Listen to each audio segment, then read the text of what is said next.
I've been adventuring around Australia for the past 2 years with the camera, and these are some of the most interesting, strangest, and unique wildlife encounters that I've had. I hope you enjoy.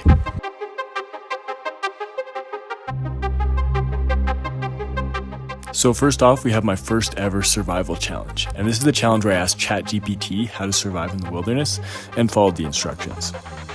So I went out with very minimal gear, and the only food I brought was this one mango, so it was really crucial I catch some fish. And luckily enough, after a few hours of trying, I was able to land this invasive red fin perch. And I think this was actually the first fish I caught in Australia that I could actually keep, so that was super exciting. And I was super excited because I was gonna complete my challenge and survive the night and not go super hungry, so that was good. But what was really interesting was once I cooked up the fish, I threw one of the bones on the ground, and take a look what happens here. This spider is carrying the rib bone of a fish. I spat out the rib bone, and now this massive spider is carrying it around. And I'm sleeping on the ground tonight. Next up is an adventure to a really cool location, the Narooma Wildlife Sanctuary. And this was really cool because right when we got there, it was the first ever time I saw a wild echidna. And it was just waddling along the side of the road. And that was an amazing experience to finally see one of those. And this place was really cool because when we were at camp, we had a few visitors. While we were making dinner, we had a possum come try and steal some bread from us. And then we had a little quenda scurrying around picking up some of our scraps. Really cool place to camp. So next up is one of my favorite adventures I've ever done, which was my first time bow fishing. Now this is one of the only areas where bow fishing is legal in Australia. This is along the Murray River, and you're only allowed to bow fish for carp. So this was pretty much in the middle of summer. And what happens is the main river has a bunch of offshoots, and a lot of these offshoots dry up in the summer and leave these pools where basically these massive carp are isolated. And it makes the perfect spot for bow fishing.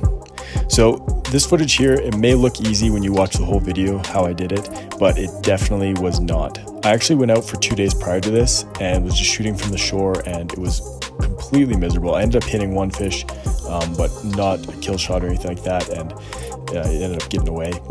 But luckily when I came back, I found this area where the log was over the water and I could stand and shoot basically directly down. And it's impossible to tell how many fish there are. So when I first started, I was really waiting for movement, trying to see something, trying to aim. But as things went on, I realized there are so many fish hiding in this basically 50 centimeters, half meter of water, that if you just fire in about 10 times, you're gonna hit a fish. So it took me a while to actually figure out how to get the fish as well. Once I did stick one, you have to push down with the arrow to actually make it go through, and then you can pull the fish out. And these fish are extremely hardy. They are very hard to kill. Hit them directly through the center of the skull, right through the back, right through all the organs, and they're still kicking for minutes after that, and really didn't seem like they took any damage from it. So I ended up getting the fish here and cooking up a pretty delicious coconut curry after. That was great. And you can see the water was only about half a meter deep, but I really didn't want to fall in because underneath that water there was another half meter of mud.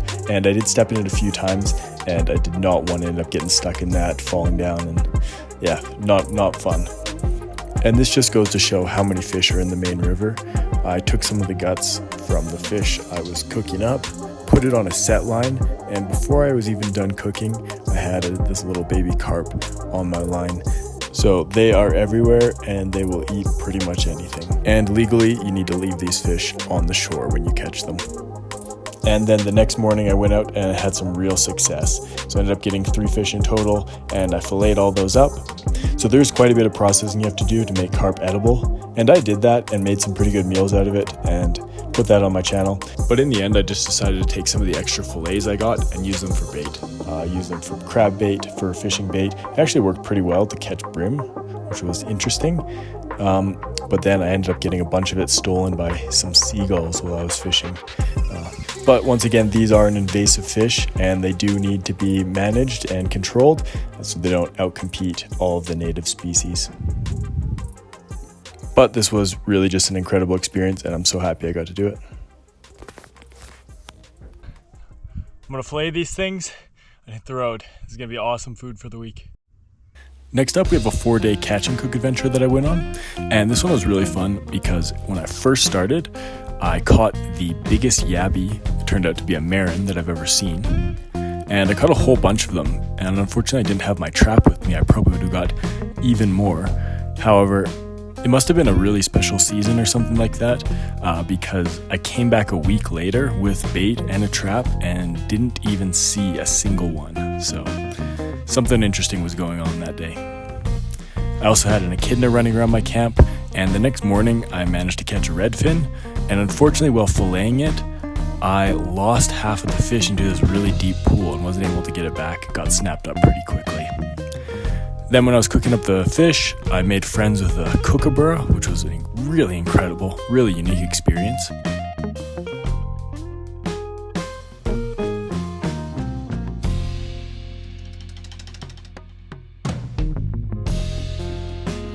And the next day I got to go fishing with a dolphin, and that was a really interesting thing as well because it was quite the special dolphin.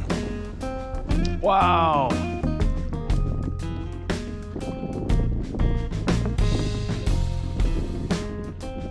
So pretty cool. I was just chatting with this guy who had a drone and he was out here looking for a dolphin.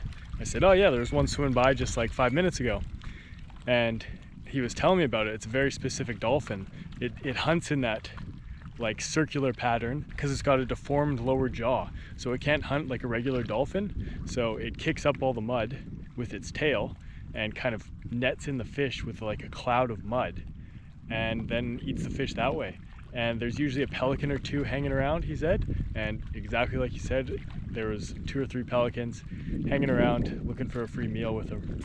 But that wasn't the end of it because the next morning I got even closer to that dolphin.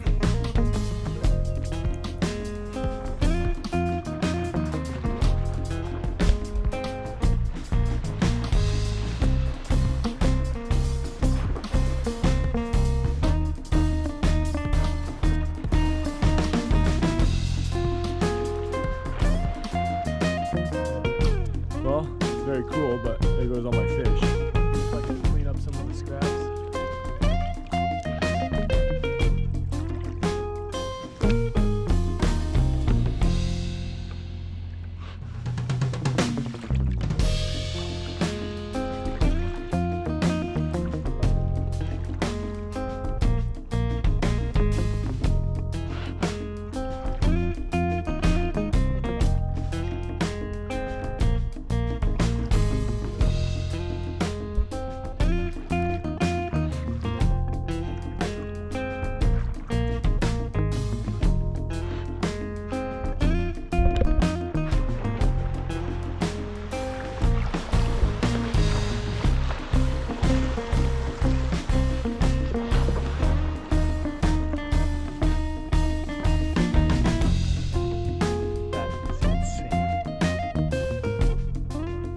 And finally, I finished off the adventure by going fishing on a rock wall, and I caught a few fish here, but unfortunately, the seagulls started getting a little bit too aggressive, and they actually started dive bombing me, which is something I hadn't really experienced before.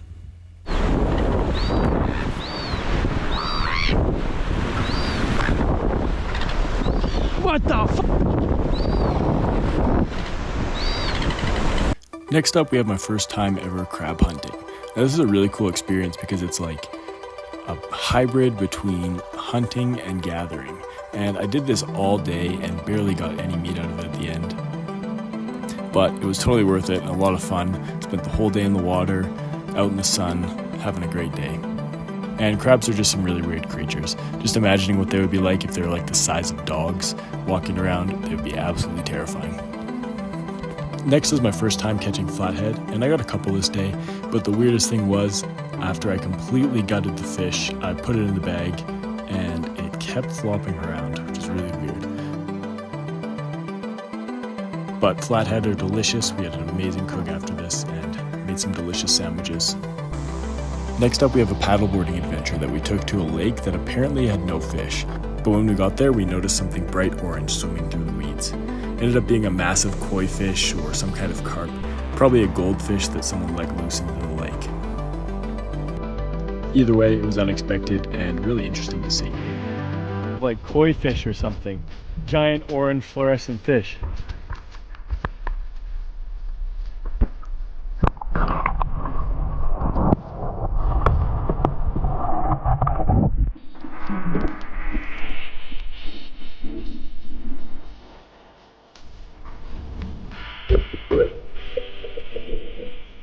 Next, we have another paddleboarding adventure where we came across a fresh dead fish floating through the river. What was a little bit more interesting than the fish was what he was eating.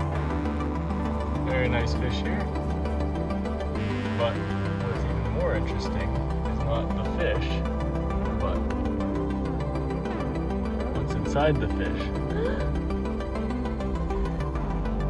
You can see in his mouth, it looks like this fish choked to death on a yabby.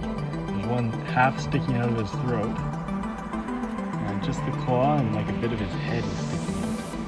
Very interesting. Later that day, we came across this super interesting little grasshopper.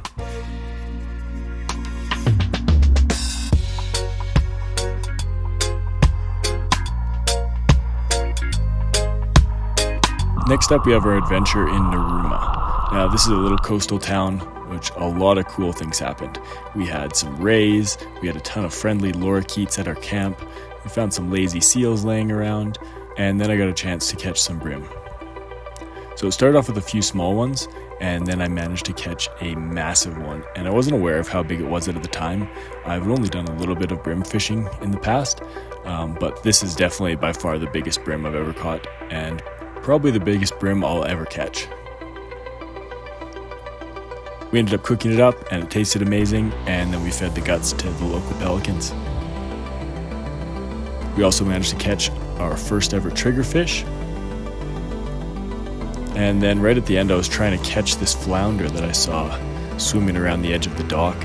And while I was trying to snag it, a massive ray came and ate my dinner.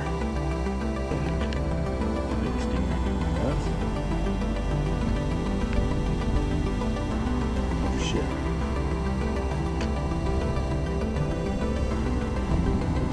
Oh, he's trying to eat the flounder.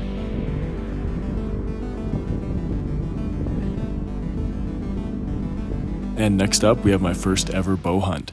So I was living on this property with a ton of rabbits, but the rabbits were super skittish. And for my skills, I need to be within 30 meters of a rabbit to actually hit it. And that turned out to be pretty difficult to do because you could not really get close to these at all. But I finally did get close to one rabbit, and I was able to make a successful shot. And it was a really big mix of emotions. You have the rabbit scream, which is kind of off-putting, and you just get a rush of like primal emotions. It's a strange mix of happiness, guilt, and gratitude. First time ever hunting a mammal like this, and first time ever shooting something with a bow. So this was a really unique experience, and I ended up using every single part of this animal, and I made 3 delicious meals out of it. Ate all the organs, and I even took the skin and tanned the hide, and I have that now. I can make something out of it. Next, we have my 3-day survival challenge. It started off with a falcon dive bombing my drone. I was flying it back towards me. A falcon comes out of nowhere and dive bombs the drone and just completely destroyed it. Yeah, that one's not going to be repairable. But then I quickly realized I was going to need some food, so I caught some bait and then headed off and set some set lines. Now, the first day was pretty unproductive, but the next morning I came back and saw one of my lines was tight. Line is tight. Something took the bait. Now, I was using circular hooks, so the idea of circular hooks is that the hook sets itself. So it's kind of good for set lines because as the animal swims away, the hook is supposed to hook the edge of the mouth and set a lot easier than a regular hook would.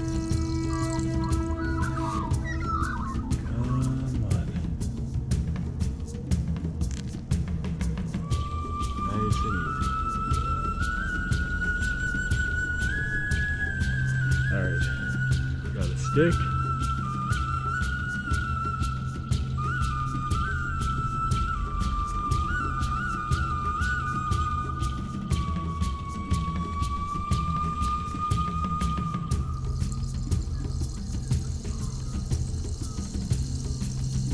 Oh, yeah, something's pulling, something's pulling.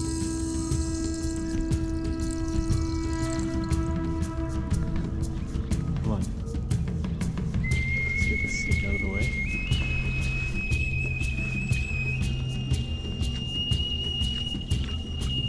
Yes! Oh my goodness!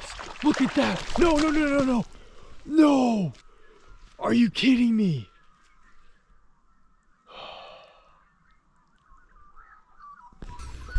But unfortunately, it didn't quite work, and this fish got away. And as you can see, 36 hours without food. I wasn't too happy about that one. Big old carp. That's a really good sign though. That gets me excited about catching some more fish. But unfortunately, that wasn't the only animal I caught on the hook. I also caught this turtle, and this was a pretty terrible experience for me. Oh no!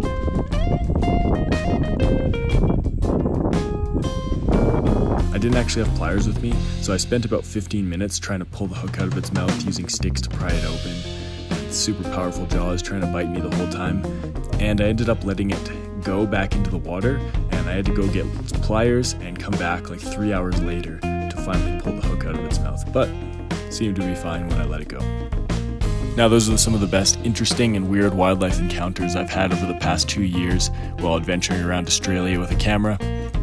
If you want to see more stuff like that, make sure you subscribe to the channel.